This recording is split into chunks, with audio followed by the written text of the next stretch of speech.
Many people have asked for a practical guide on meditation. I've been meditating for probably a decade, and I learned it from the teachings of Wayne Dyer. If this video helps you, please support my plan through joining Patreon, PayPal, or Subscribestar. Learn more by watching the plan video. All links in the description. Also, join me on all social media. What is meditation? I think it can be easily defined as disconnecting your mind from your body through silencing your thoughts. Meditation has relaxing and healing effects. Your body and your DNA are completely controlled by your mind. If you would like to know more about this, please watch some of the Bruce Lipton's videos. The purpose of this video is to learn how to let your consciousness leave your body and ideally how to get in touch with other dimensions. Meditation is the door to astral projection, from what I was told, and to communication with alien entities or even dead people. There is no guarantee you'll experience any of these. I was only able to do it after my first psychedelic trip. For me, it was necessary to meet them on psilocybin first to get the contact while meditating.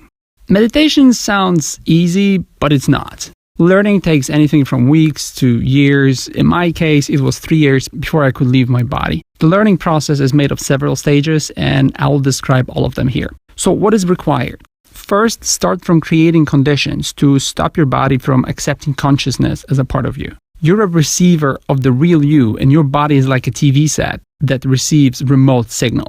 Your body is a device that can be adjusted to how it perceives consciousness. You need to start from not introducing any stimulants into your system when you want to start meditation.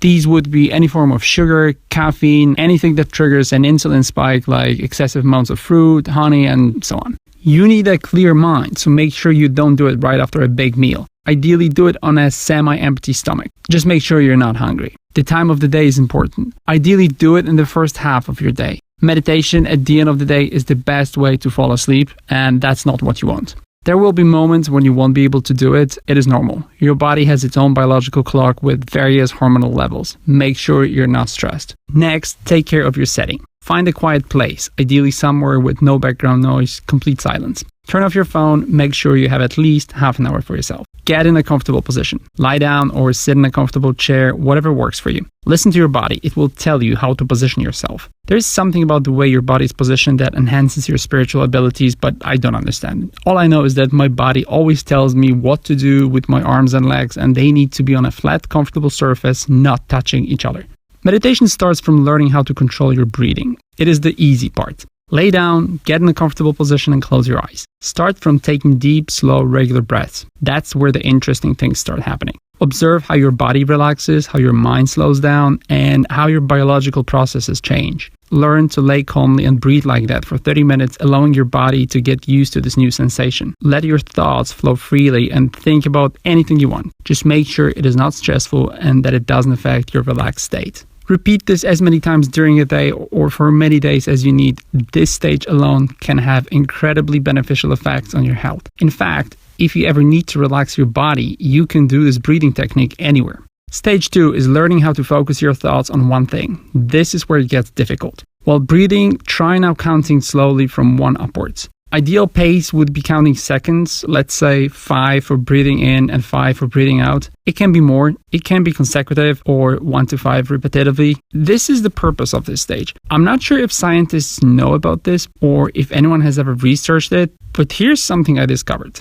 Our brain has only one thought track. It means you can only think about one thing at a time. This is how we can test it. Try thinking about music. Pick a song you like and try playing it back in your head. Now observe what happens. When you play it back, do you hear the melody, the voice, the drums? Which one is it? Because at first you might think it's all together, but when you concentrate, you'll see that it's only one of them and you cannot play back everything together. This is the proof that you can only concentrate on one thought. And it's important because the purpose of this is to get your mind off anything other than your breathing and counting. So repeat this again as many times during a day for so many days as you need, weeks or months. Once you master it, you can move to the 3rd stage. Here you will start letting your body take care of regular breathing and you concentrate on one single thought, picture or concept. This is the most difficult stage. Pick a pleasant memory or a really nice scenery and concentrate on it, not letting any other thought enter your mind. For me, it was a sunny Spanish coast view from my memory. Be prepared to fail this exercise many times. It took me months to master this stage. Just one picture and nothing else. But once you learn how to do it, you can move to the final stage. Once you can hold onto the thought while leaving control of regular deep breathing to your body, you can now leave your mind empty by removing this thought you were concentrating on for so long. Two things might happen now. You will keep an empty mind and stay in that state, or you will immediately start seeing intrusive thoughts crawling in. Should this happen, don't fight them. Just accept them and imagine yourself physically swiping them away, one thought at a time, and revert to an empty mind. While you're learning this, you can use this opportunity to analyze what you're made of, because the free-floating thoughts are coming from your subconscious mind. You can observe them as they come and go, and you'll see a lot of surprising things like fears, cravings, forgotten memories, desires, and all kinds of things. It is a great insight into the real you. You stay in this stage for as long as necessary until you get to a stage where the thoughts don't come anymore. It can happen for you immediately, or it might take weeks or months again. Don't get frustrated, it is really difficult. Try different times of the day, different settings, whatever helps you to relax and achieve the inner emptiness. Once you get to a stage where no thoughts appear in your head, you will enter the real meditative state, and that's where the magic starts to happen. After staying in this empty mind state for about a minute, you will start feeling really strange. I need to warn you that it is a scary moment, and the human part of your mind will panic at first. Don't worry if you snap out of this stage immediately. It is normal. But once you get the courage to overcome the fear, you will enter a whole new world where you're left with what's outside of this reality. While your human mind is switching off, your brain will be flooded with all kinds of hormones, and your body will start undergoing repairing processes we know very little of. I was told by machine elves that this is the state in which the healing energy enters your body. There is a possibility that at this moment your mind will think that it is dying and will put you in a life and energy preserving state. But if you keep yourself mentally suspended, you'll experience what people call ego death or self-desolation, and you need to prepare yourself for all kinds of sensations. For me, it starts from my whole body getting tingly. This is when I know I'm entering the deep meditative state. At this stage, you don't have to make any conscious effort to control your thoughts or breathing. They just don't exist anymore. Then I get the feeling like I'm spinning in circles and I'm being elevated.